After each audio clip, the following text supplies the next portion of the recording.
तो चलिए हम शुरू करते हैं आज का क्लास 41 नंबर क्वेश्चन से। कल हमारा क्लास जो है ना नहीं हुआ था। इसका कारण था कि हम घर पे थे ही नहीं, किसी कारणवश हम कहीं चले गए थे, तो आप परेशान मत होइएगा। देखिए हमारा 41 नंबर क्वेश्चन है, किसी बिंदु वस्तु से निकलकर किरणें किसी लेंस से अपवर्तित होकर जिस बिंदु पर मिलती है उसे क्या कहते हैं। हम बताए थे ना कि मुख्य अक्ष के समानांतर कोई भी किरणें आती है तो टकराने के बाद क्या होती है, वो मुख्य फोकस से होकर गुजरती है। तो हमारा ऑप्शन क्या हो जाएगा, जिस बिंदु पर मिलती है उसे क्या कहते हैं, फोकस कहते हैं। यानी ऑप्शन नंबर हमारा सी सही होगा। उत्तल दर्पण द्वारा बना प्रतिबिंब होता है, याद रखिएगा हमेशा सीधा होता है, सीधा के साथ साथ छोटा भी होता है, तभी न इसका उपयोग साइड मिरर के रूप में करते हैं ताकि सभी प्रतिबिंब दर्पण में आसानी से बन सके, सीधा और छोटा बन सके। ठीक है, आइए 43 नंबर क्वेश्चन को देखते हैं।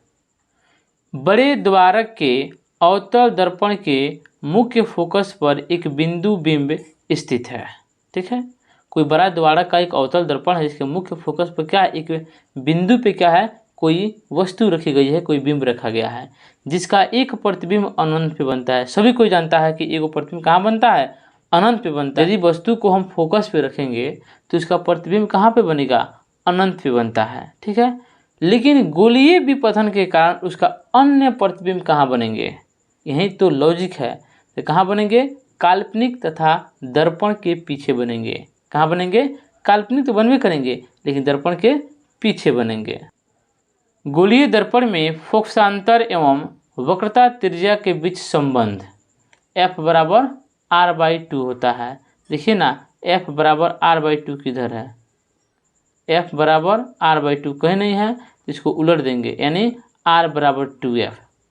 क्या हो जाएगा, ऑप्शन नंबर ए हो जाएगा, r बराबर 2f दिया गया है। कहने का मतलब क्या है, फोकस दूरी को जब दोगुना कर देंगे ना तो हमको वक्रता त्रिज्या यानी r आसानी से प्राप्त हो जाएगा। ठीक है, किसी दर्पण से वस्तु का बड़ा प्रतिबिंब बनता है, बताइए किस दर्पण से, समतल, उत्तल, अवतल, इनमें से कोई नहीं। तो हम सभी जानते हैं कि उत्तल में क्या होता है, हमेशा छोटा और सीधा बनता है, आभासी बनता है।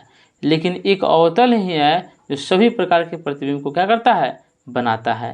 तो हमारा ऑप्शन नंबर बी सही हो जाएगा। 46 नंबर क्वेश्चन है, किसी बिंब का अवतल दर्पण द्वारा बना प्रतिबिंब आभासी, सीधा तथा बिंब से बड़ा पाया गया। वस्तु की स्थिति कहाँ होनी चाहिए। अब देखिए, आभासी बना है, सीधा भी बना है और बिंब से बहुत बड़ा बना है। जहाँ भी बड़ा प्रतिबिंब की बात आ जाए, आंख मूंद कर कहाँ मारेंगे, अवतल के बारे में सोचेंगे और अवतल पे मारेंगे। लेकिन स्थिति पूछ रहा है कि कहाँ होगा, तो मात्र एक ही स्थिति है, ध्रुव और मुख्य फोकस के बीच यदि वस्तु को रखेंगे तो उसी का प्रतिबिंब आभासी बनेगा, सीधा बनेगा और बिंब से बहुत बड़ा बनेगा और दर्पण के पीछे भी बनेगा। ठीक है, तो हमारा ऑप्शन नंबर डी सही हो जाएगा। यदि समतल दर्पण को अभिलंब की दिशा में 5 सेंटीमीटर घिसका दिया जाए तो प्रतिबिंब घिसक जाता है। उतना ही घिसकेगा जितना वस्तु को घिसकाएंगे ना दर्पण में, उतना ही क्या होगा, बाहर भी प्रतिबिंब घिसकेगा। यानी 5 सेंटीमीटर घिसकाएंगे तो 5 सेंटीमीटर प्रतिबिंब भी क्या होगा, घिसकेगा, याद रखिएगा। 48 नंबर क्वेश्चन जो है काफ़ी बड़ा है। देखिए, सूर्य की किरणों को एक अवतल दर्पण के गौण अक्ष यानी सेकेंडरी एक्सिस के समांतर आपतित कराया जाता है। गोलीय दर्पण की फोकस दूरी की आधी दूरी पर एक समतल दर्पण अभिसारी किरणों को क्या करती है, प्राप्त कर परावर्तित कर देती है। तो यही बताना है कि समतल दर्पण द्वारा बना प्रतिबिंब क्या होगा। तो क्या होगा, काल्पनिक होगा तथा सीधा होगा, क्योंकि समतल दर्पण में हमेशा काल्पनिक ही प्रतिबिंब बनता है। ठीक है, और सीधा बनता है। तो हमारा ऑप्शन नंबर ए सही हो जाएगा। गोलीय दर्पण की फोकस दूरी उसकी वक्रता त्रिज्या की आधी होती है। ऑप्शन नंबर हमारा ए सही हो जाएगा। स्पेक्ट्रम में किस रंग की किरण का झुकाव अधिक होता है। अब देखिए, बैगनी का, ऑप्शन नंबर डी। आप सुने हैं ना, बैगनी हॉपिनाला यानी भिबगियोर ट्रिक होता है। ठीक है, इसमें बैगनी पहले ही आती है, इसलिए उसका क्या होता है, झुकाव सबसे अधिक होता है। तैलीय कागज होते हैं, क्या होते हैं, पारभाषक होते हैं, ऑप्शन नंबर सी, क्योंकि इनसे प्रकाश जो होता है ना एकदम आंशिक रूप से जाता है, ठीक है।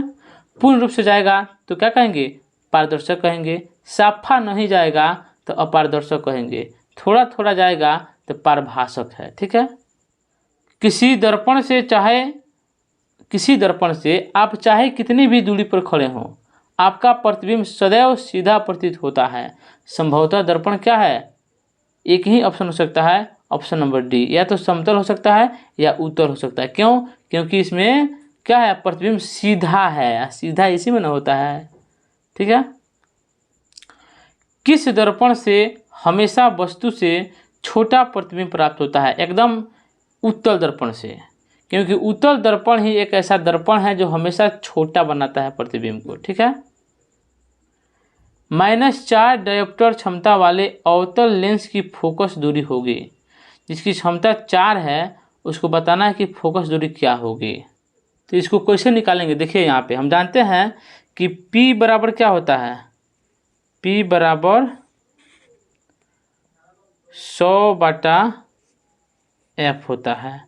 P कितना दिया हुआ है, -4, यहाँ देखिए ये हो गया 100, f निकालना है तो क्रॉस मल्टीप्लाई गुना कराएंगे तो क्या होगा, देखिए -4f बराबर कितना हो जाएगा, 100 हो जाएगा। तो f बराबर कितना हो जाएगा, ये 4 से कट जाएगा 25 मर्द में, ठीक है। तो f बराबर क्या हो जाएगा, -25 हो जाएगा, ठीक है। तो हमारा ऑप्शन नंबर कौन सा से हो जाएगा, बी सही हो जाएगा, ठीक है, क्योंकि क्या है, बी में ही 25 सेंटीमीटर दिया हुआ है। एक बात और, आंसर में माइनस आया है तो माइनस का मतलब क्या हो गया, अवतल लेंस की फोकस दूरी है, इसीलिए माइनस में था, ठीक है। निर्गत किरण एवं अभिलंब के बीच बने कोण को क्या कहते हैं, बताइए जल्दी। निर्गत कोण कहते हैं, क्योंकि निर्गत किरण के और अभिलंब के बीच बना है, ठीक है। अब ये 56 नंबर क्वेश्चन, समतल दर्पण के द्वारा बने वस्तुओं के प्रतिबिंब कैसा होता है, तो काल्पनिक होता है, ऑप्शन नंबर बी सही होगा।